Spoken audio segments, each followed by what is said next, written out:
Hi friends, tasty టమాటా పచ్చడి ఎలా చేయాలనో నేను ఇప్పుడు మీకు చూపిస్తాను. చూడండి, చూస్తుంటేనే నోరు ఊరుతుంది కదా. ఇంట్లో మీరు కూడా ట్రై చేయండి. నా వీడియో స్కిప్ చేయకుండా కంప్లీట్గా చూడండి.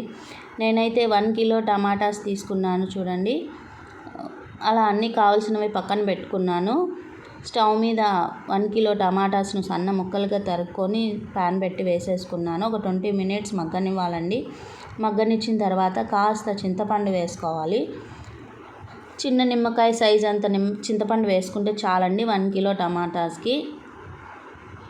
అది కూడా బాగా మగ్గనిచ్చేసి వాటర్ అంతా పోయిన తర్వాత చల్లార పెట్టుకోవాలండి.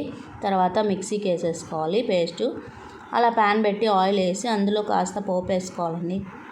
పోపు గింజలు వేసిన తర్వాత ఒట్టిమిర్చి, కరివేపాకు అన్నీ వేసి వేయించానండి. తెల్ల ఉల్లిపాయలు కూడా వేసుకోవాలి. బాగా మంచి వాసన వస్తుంది. కాస్త ఇంగువ కూడా వేసుకుంటే ఇంకా టేస్టీగా ఉంటుంది. నేనైతే అన్నీ వేసేసాను.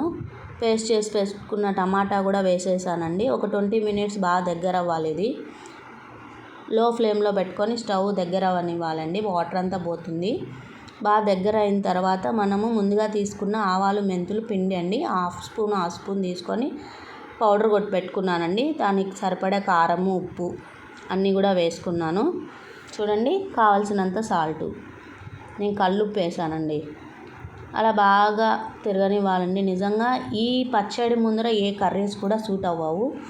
కర్రీస్ కూడా పక్కన పెట్టి ఈ పచ్చడి తినేస్తారు అన్నంలో కలుపుకొని. వేడి అన్నంలో వేసుకొని తింటే చాలా బాగుంటుందండి.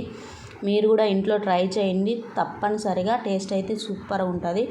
నా వీడియో మీకు నచ్చినట్లయితే లైక్ చేయండి, సబ్స్క్రైబ్ చేయండి. మరెన్నో వంటలు మీ ముందుకు తీసుకొస్తాను.